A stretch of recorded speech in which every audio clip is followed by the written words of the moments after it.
todo pensamento de uma forma antiga de se relacionar com Deus e revela uma nova forma de se relacionar com Deus. Ele diz, olha, a partir de agora é um novo tempo. No passado, no Velho Testamento, os homens se relacionavam com Deus baseado na lei.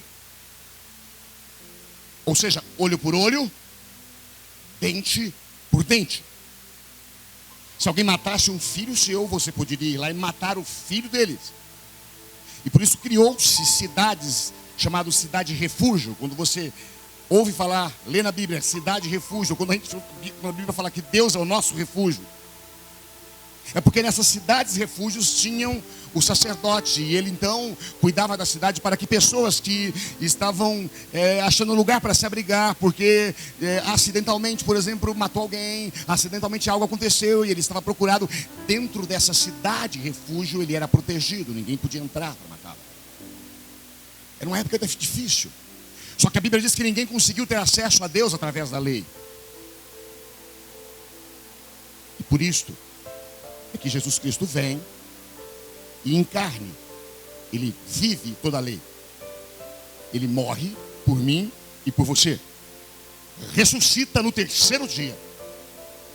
E a Bíblia diz que o véu do templo é rasgado de cima a baixo. É importante isso.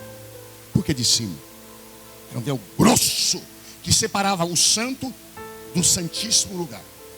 Lá só entrava o sumo sacerdote uma vez por ano, amarrado com uma corda na cintura, um sino. Porque se houvesse impureza na sua vida, tamanha era a presença de Deus que ele não conseguia sobreviver. Eu não queria ser esse sacerdote, você pensou? Entrar ali dentro amarrado, com medo de ter que ser puxado por uma corda de volta. Sabe quando ele rasga o véu do templo, ele diz, hoje e agora vocês podem entrar na minha presença com ousadia, diz a palavra de Deus. Porque a minha relação com vocês hoje não é mais através de vossos atos. É daquilo que eu operei na cruz do Calvário, no coração de cada um de vocês. E isso é lindo. É Deus se casando conosco. No Sermão do Monte, Jesus Cristo vem justamente falar disto. Dizer que o que importa agora não é mais a lei, é o novo tempo. É a transformação que ele vai fazer dentro do nosso coração. Então ele ensina vários princípios que depois eu quero que vou te animar a ler. As bem-aventuranças, não tratar o outro maldosamente. Ele vai dando princípios pelos quais, ou com os quais nós devemos construir a nossa vida. Então a gente começa aqui a ler o texto, quando ele termina o Sermão do Monte, e ele diz as seguintes palavras que são importantes para mim e você. 7:24. 7:24. Diz assim: todo aquele, pois, que ouve estas minhas palavras e as pratica, será comparado a um homem prudente, que construiu a sua casa sobre a rocha. Caiu a chuva, transbordaram os rios, sopraram os ventos e bateram com força contra aquela casa. E ela não desabou, porque tinha sido construída sobre a rocha que é Cristo e suas palavras. Ele disse: e todo aquele que ouve essas minhas palavras e não as pratica, será comparado a um homem insensato, que construiu a sua casa sobre a areia. Caiu a chuva, transbordaram os rios, sopraram os ventos e bateram com força contra aquela casa. E ela desabou, sendo grande a sua ruína. Vamos orar. Pai, fala conosco, meu Pai. Que a tua palavra possa ter acesso ao nosso coração. Que a nossa mente não fique longe, distante, mas que venha para cá. Que nada se coloque entre nós e a tua palavra. Eu te peço isso em nome de Jesus Cristo, Pai. Amém. Queridos, antes da gente entrar na palavra, hoje de manhã nós tivemos um culto maravilhoso. A gente teve quase 40 pessoas nos visitando, uma apresentação de uma criança e um café azul. Só queria que você soubesse disso. Todos nós estamos de alguma forma construindo a nossa vida. E há formas de se construir. E a gente precisa construir da forma certa. Há muito tempo atrás a gente construiu uma casa de recuperação. E eu não entendo nada de construção, nem de engenharia. Mas eu gosto de revistas de arquitetura. Eu devo ter em casa, não sei nem para quê, umas 200, 300 revistas. Eu não podia ver uma, eu queria levar para casa. Eu gosto, mas na hora de fazer eu não sei fazer. Então quando a gente foi para lá, teve uma coisa que a gente construiu certo. Foi a capela. Eu chamei meu tio, que era mestre de obra, que foi mestre de obra de grandes empresas em Campinas, na área de construção. Ele veio, montou uma barraca e ficou semanas. E eu ficava bravo com ele, porque ele gastou muito no alicerce. Ele falou, eu fiz com base. Se você quiser fazer um outro andar em cima dela, fazer quartos e pedir para pastores vir descansar ou pessoas, você poderá fazer. Vestiu muito ferro, muito cimento. Aí a gente se animou. Eu mandei, como era a casa de Deus, a gente estava em fase difícil. Nossa igreja era aqui na rua Ipiranga. Tínhamos ali 80 pessoas, 13 tinham saído achando que a gente estava malucão. Mas depois aumentou de novo, voltou, estávamos nas 80 pessoas. E a gente caprichou lá. Eu mandei fazer com um serralheiro as janelas de uma forma especial, a porta de uma forma especial. Botamos até vitraizinhos. Aí depois o resto eu construí do meu jeito. Só que o que eu fiz ficou torto. Rachou. O telhado afundou. Porque eu achava que eu era mais inteligente. Ou não, eu achava que podia.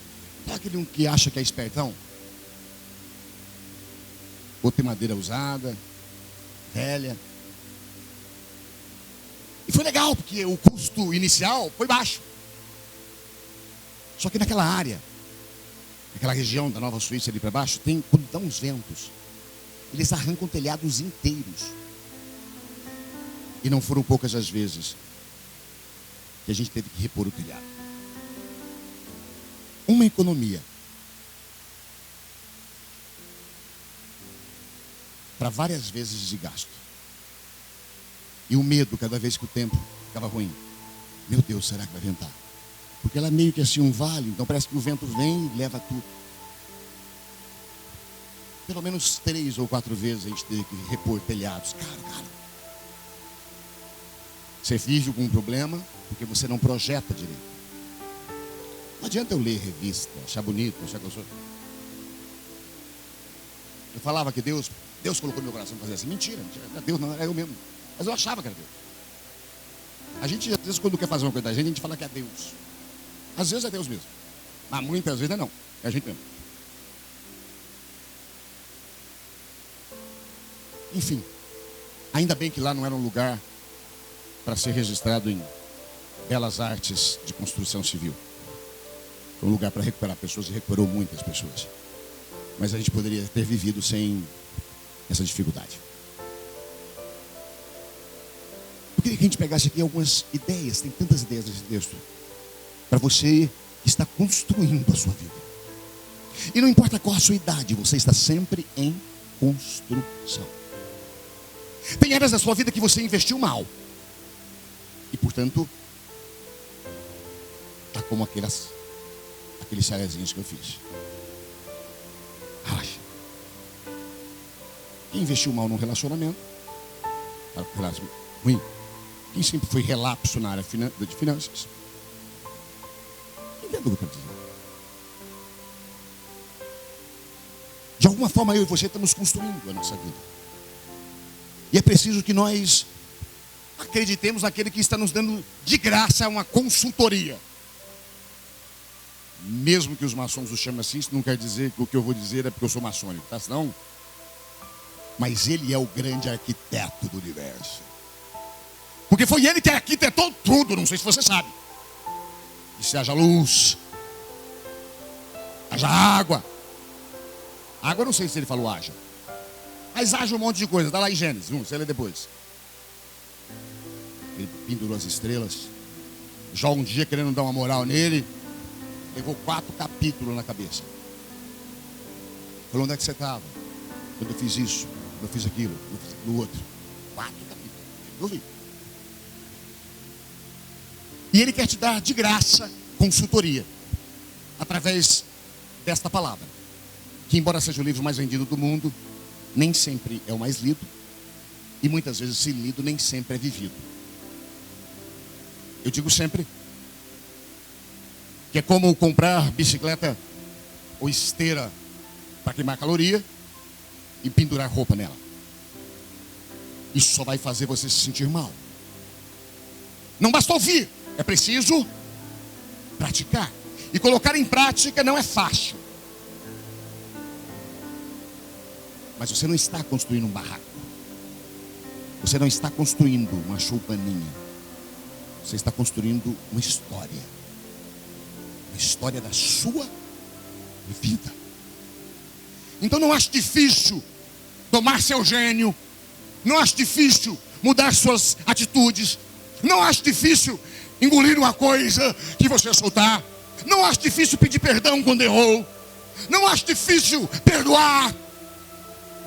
Não seja esse tipo de cristão que fala algumas coisas que eu falo: meu Deus, parece que esse cara vai mais num centro de macumba de onde eu vim do que na igreja. Porque o que ele fala, nem macumbeiro eu escutei.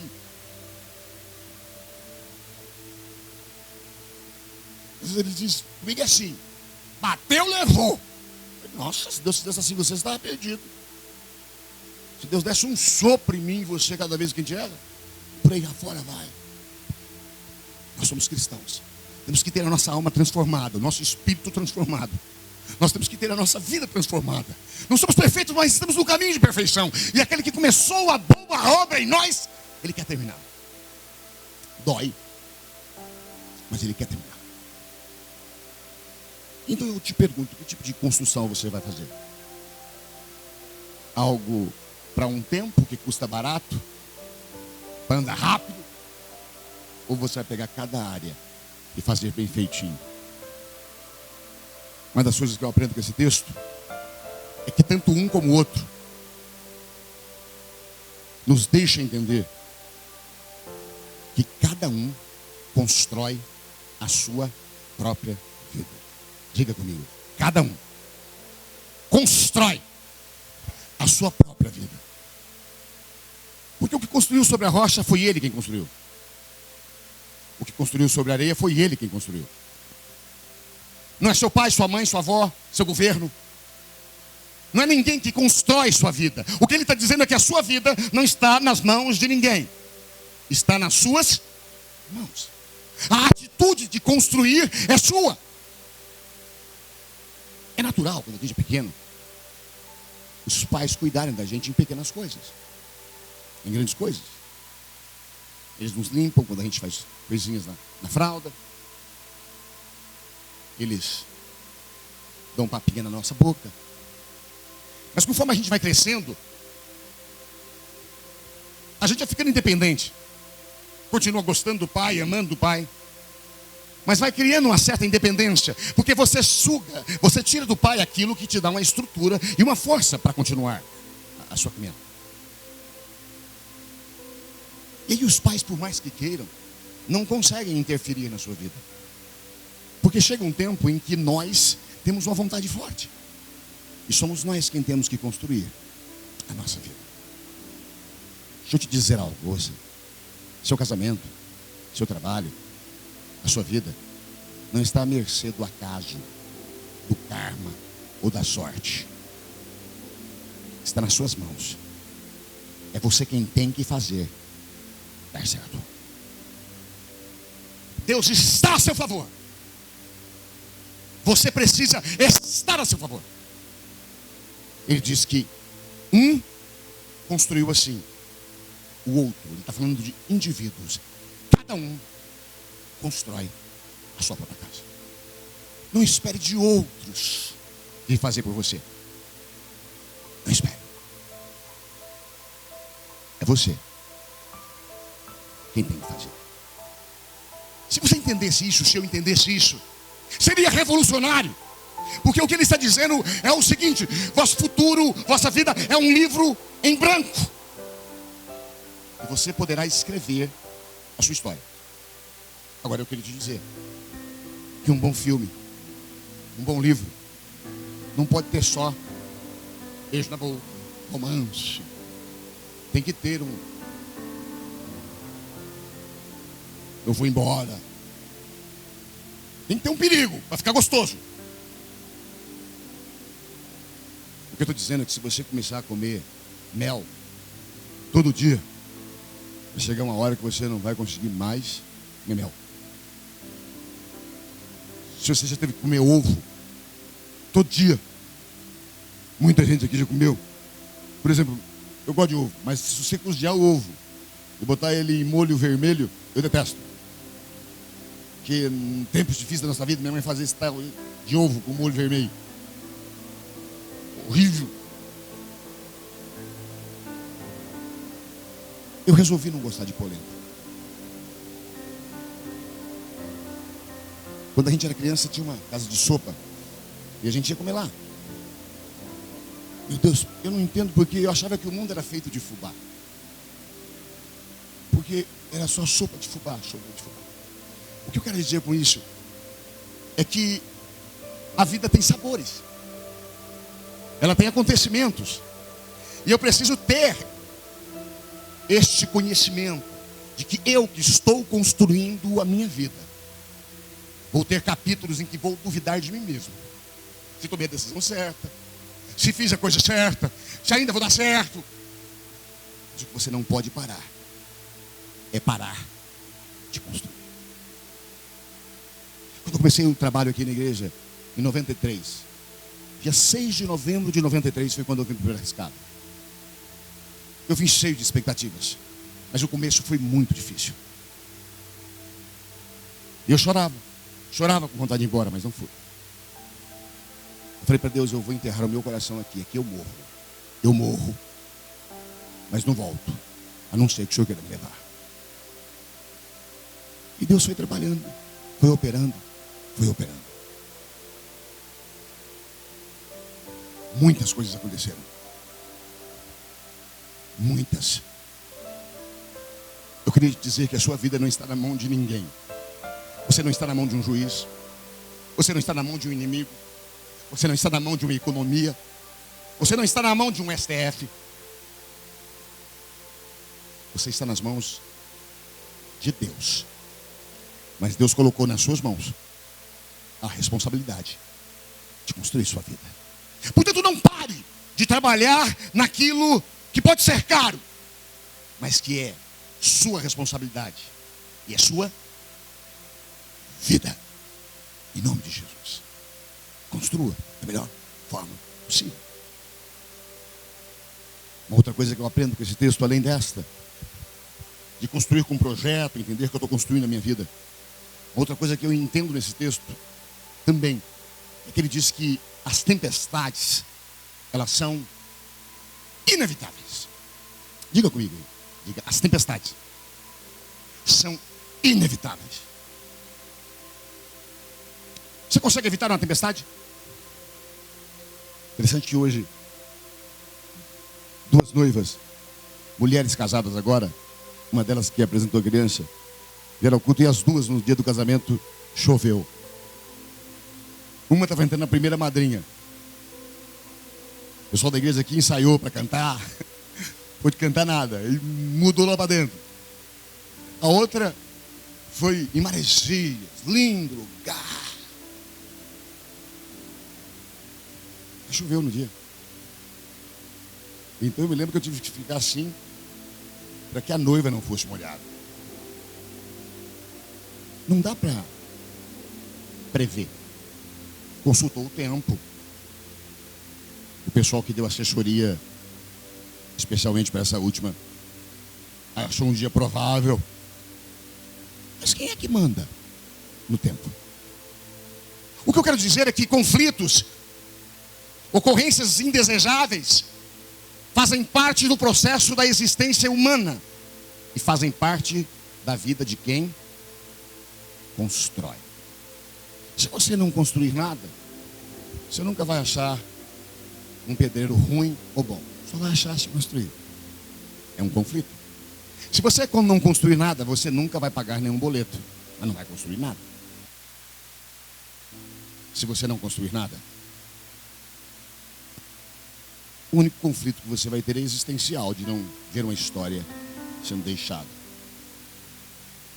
Mas se você constrói, é importante que você saiba que tempestades são inevitáveis.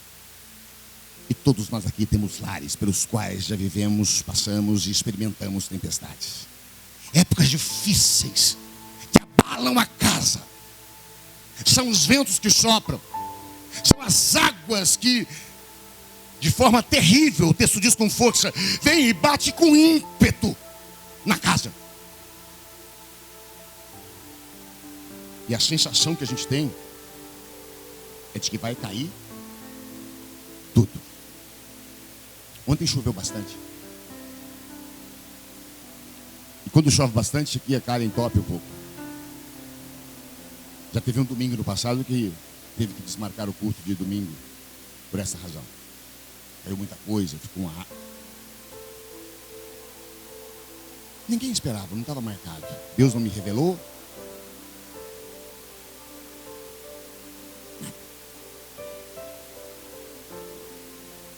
Eu queria dizer para você que muitas coisas ruins que aconteceram na sua vida não dava para você evitar. Mas eu quero te dizer que sua vida estiver nas mãos de Deus, por mais ruins que elas possam ter sido, elas não são definitivas sobre a sua vida. Elas virão. O vento vai soprar, a água vai descer, e com ímpeto vai querer derrubar. Mas não vai, porque a sua base é sólida, é Cristo Jesus nosso Senhor. Talvez você esteja num momento tempestuoso da sua existência. E aqui eu vou me lembrar daquele amigo, poeta, que fez uma música linda, que a gente devia cantar aqui na igreja, Bernardo, que diz que além das negras nuvens, ele vai ver e enxergar um sol sempre a brilhar. Porque mesmo que o dia esteja escuro, o sol não saiu do lugar aonde ele está. E as nuvens passarão. Sabia que a Bíblia chama o Senhor Jesus de o sol da justiça?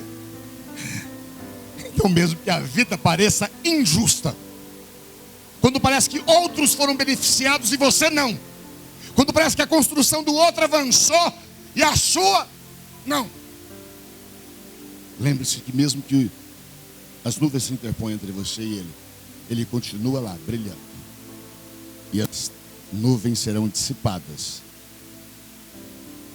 Capítulo 27, vale a pena ler.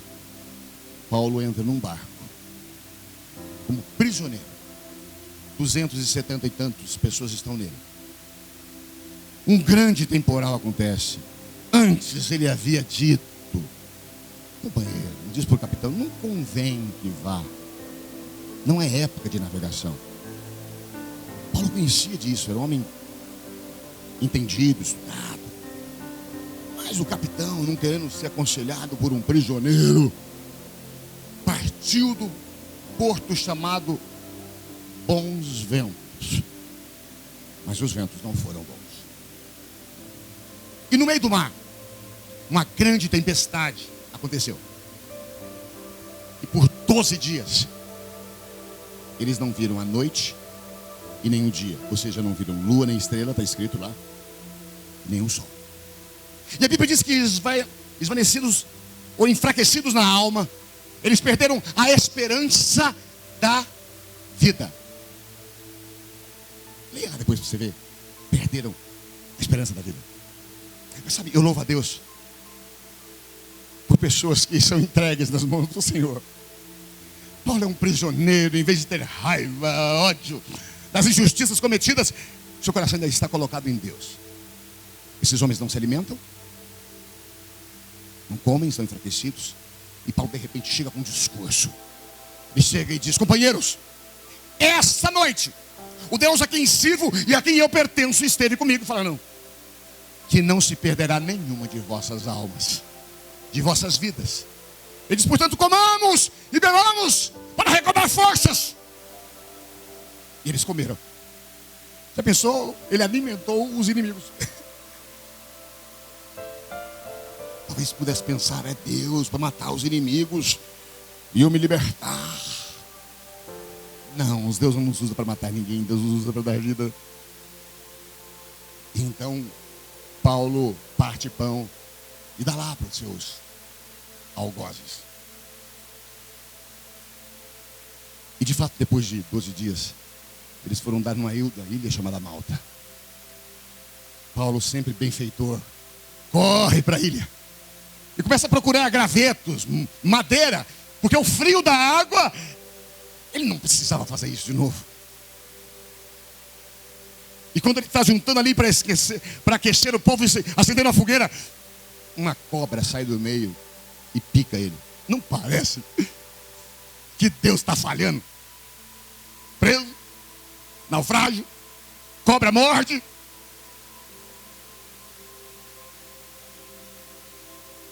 Ele balança a cobra, joga no fogo. Alguns dizem, isso daí deve ser ruim mesmo. Porque tendo fugido, está escrito lá, tendo fugido da justiça dos homens, não fugiu da justiça de Deus, mas tiveram que engolir. Sabe por quê? Ele não morreu. Pelo contrário, curou o homem que estava para morrer, que era dono da ilha. E lá ficaram 3 meses. Aquilo era um projeto missionário. Ele evangelizou a ilha de Malta. Tem pessoas assim. Em vez de espalhar o amargor, elas espalham vida. Sabe como ele morre? Com a saudação que ele dá em Filipenses: preso, os santos da casa de César o saúdam.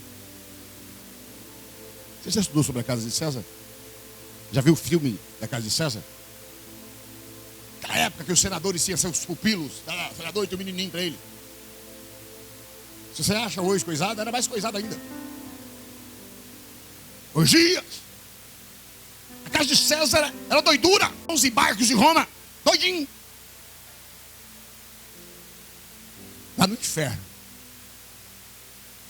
ele cria um lugar de esperança, de vida e de transformação. Você pode ser vítima do meio, ou você pode ser o que transforma o meio. Eu nunca vi um lugar em que você acende uma luz e as trevas permanecem. Nunca. Eu não sei se você sabe, mas a Bíblia diz que você é luz. E não se preocupe, porque não tem conta. Não dá para cortar. Você é. Sim. As tempestades, elas são inevitáveis. Porém, as tempestades também são passageiras. Diga, as tempestades são passageiras. É por isso que a gente chama tempestade de temporal. Porque é temporal. Não é todo dia. Mas quando o temporal vem, a gente acha que será eterno. Eu aprendo com esse texto essas coisas. Primeiro, repetindo para você gravar, é você quem constrói a sua vida. Deus pode te dar o material, as informações. Segundo, as tempestades são inevitáveis, mas elas não precisam derrubar a sua vida. Se o projeto foi feito baseado no grande arquiteto de Deus. Terceiro, lembre-se, se algo está tempestuosamente sobre a sua vida agora, vai passar. Os tempos da chuva passam. Sabe, a gente fala de chuva. Eu não sei se você já esteve em um lugar que neva. A gente acha lindo, né? Eu viajei com a mãe do Fábio. E a abençoada dessa mulher queria ver neve. Eu falei, você não imagina o que você quer ver. E a gente não pôde pegar o voo porque estava nevando demais lá no aeroporto e fechou. E ela orando para que continuasse nevando. Eu falei, se não continuar nevando, nós não vai. Foi difícil fazer aquela mulher parar de orar. No dia seguinte a gente conseguiu ir. E você sabe que teve um dia que Deus levou para ela? Só para ela. Eu tinha passado o tempo de neve. Mas eu já vi nessa situação. Eu me lembro de um dia que eu não tinha consciência disso. Eu deixei uma garrafa d'água no carro, à noite. E de manhã cedo, eu com ela assim brincando, bati no joelho. Quase quebrei. Virou gelo duro. Um congelador. Você andar uma quadra é difícil. E para andar na rua, você já pensou todo dia, tempo abaixo de zero, você tem que sair e você tem que limpar seu carro, a garagem.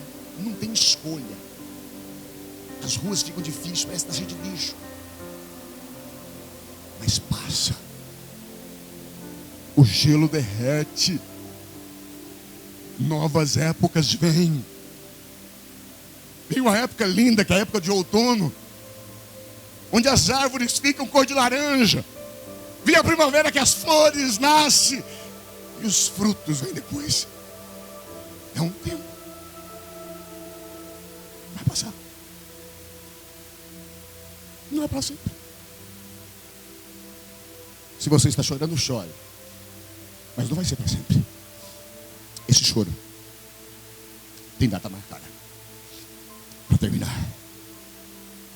Por fim, as tempestades podem ser fortes. Mas as tempestades é que são vencidas. Diga, as tempestades podem ser fortes. Mas as tempestades podem ser vencidas.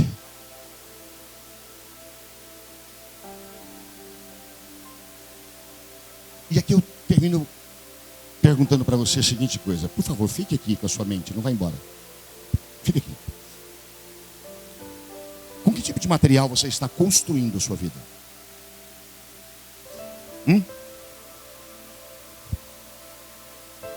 Com que tipo? Em que solo? Você tem aqui duas opções. O que é mais fácil? Ou o que é mais difícil? E é claro que todos nós queremos fazer qual? O mais fácil. Ele diz que um cavou na areia. Você já cavou na areia? Na praia? Até criança faz. Eles fazem uns buracão. A gente tem pazinha. Quem tem menininho, vai na praia, não leva pazinha? Leva. Uma criança. Constrói castelos. Faz buracos, enterra. Quantas vezes nós abrimos buraco e nos enterramos? Você já carpiu no chão? Já pegou no machado para rachar uma lenha? Você já tentou fazer um buraco na terra dura? É horrível. Ele diz, você tem duas escolhas. Ou constrói na areia, que é mais fácil. E você vai ter uma linda casa de praia. Mas quando os ventos vierem, a casa cai. Agora ele diz, se você tiver coragem de pagar um alto preço, se esforçar, limpar o suor, enxugar a lágrima, renovar suas forças e furar a pedra, nada vai te derrubar. Você sabe que os alemães descobriram, eu sei disso porque eu li há muito tempo. Acho que quando teve um terremoto em Los Angeles, não sei onde, alguns prédios racharam, outros não. Perguntaram como pode um do lado do outro. E então disseram que eles haviam construído baseado numa técnica alemã, se eu não me engano, que faz aquele alicerce do prédio. Mas eles perfuram a terra até achar rochas lá embaixo. E quando eles acham rochas lá embaixo, eles perfuram as rochas. E eles amarram o alicerce a essas rochas. Eu estou falando aqui, não vai buscar isso aí em detalhe. Ah, pastor, não é perfeito. Você entendeu o que eu estou falando? Entendeu ou não? Porque tem gente que perde tudo que eu falei para uma bestagem dessa. Mas é isso. Faz o alicerce. E continua perfurando a terra, perfurando a terra, perfurando a terra. E quando eles acham a rocha, eles perfuram a rocha, e amarram o alicerce na rocha. Então vem o terremoto, abala a terra. Um cai, o outro não. Talvez você está justamente sofrendo porque você está construindo do jeito certo. Eu gosto de uma palavra que diz que, a palavra de Deus, que a bênção de Deus, quem conhece? Que a bênção de Deus e não acrescenta dores. Qual a diferença, pastor? Rico, qualquer um pode ser. Mas de qual forma? Seria preferível de uma forma que fosse sem dores, em que não perdesse os filhos, a esposa ou a própria vida. O processo de Deus pode ser um pouco mais longo, mas é sem dor. Deus pensa a longo prazo. Deus pensa até a eternidade. A bênção de Deus enriquece, e enriquece aqui em todos os sentidos. Mas existe aqui uma diferença: não acrescenta dores. Eu tenho uma pessoa íntima que ficou muito bem na vida, muito,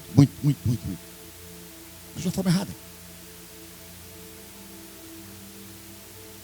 Então o governo do seu país veio sobre ele. Ele viu seus erros. E em um ano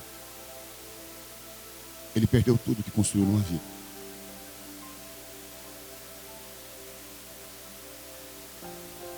A bênção de Deus não deixa rastros, migalhas no caminho para que o mal venha atrás de você. Quando Deus nos abençoa, o processo pode ser mais longo, mas nenhuma contrariedade pode te derrubar. Amém, queridos? Siga em frente. Vamos orar a Deus, para que Deus nos dê graça, para que a gente possa construir do jeito certo. Algumas coisas que têm destruído as construções têm sido o hedonismo, que é a busca pelo prazer. A gente quer ter prazer que nem sequer percebe como quer construir na vida. O individualismo do nosso tempo, cada um é um, não é? Eu sempre digo que é a pessoa Gabriela, Jorge Amado. Eu nasci assim, você sempre assim, Gabriela. Individualismo. É só para mim, só comigo, só eu que existo. Só dói em mim. Eu nunca vejo o mal que eu faço, só o que fazem para mim. Vivemos numa época da... Uma palavra difícil da minha boca falar. Pluralização. Nós vivemos numa época da pluralidade. O que é isso? Seus pais iam comprar sabonete. Seus avós, seus pais iam comprar sabonetes. Quantas marcas tinham? No máximo um Febo, Gessi. Hoje, quando você vai ao mercado, quantas marcas tem? Pasta de dente. Uns escovavam com bicarbonato, outros com carvão. Nunca vi com carvão. Você já viu quanto tipo de pasta de dente? E eu escolhi e descobri que eu escolhi a errada. Paguei mais caro, mas escolhi errado. Como isso está no campo do mercado e da vida também. Há muitas opções. Então isso gera um outro pensamento que as pessoas têm usado para construir a sua vida, que é o relativismo. Ou seja, tudo é relativo. Não existe hoje o certo e o errado. Então, de repente, você mora num país, não sei qual, que uma lei é usada por 50, quase 60 anos. Mas, de repente, um doidinho se senta e muda ela, do dia para a noite. O mal passou a ser relativo. Hoje, é relativo morar com a minha esposa e ter uma outra casa. Sabia disso ou não? Eu conheço gente que vai me escutar e sabe que é verdade. Ele mora na casa dele, mas ela tem uma menina e o homem também tem outra. Ele diz que é para coisar, não ficar todo dia uma coisa só. Eles usaram a palavra que eu não sei. Tudo é relativo. Para Deus o certo é certo, o errado é errado, o sim é sim, o não é não. Construa do jeito certo, porque assim não cai. Fique em pé, por favor.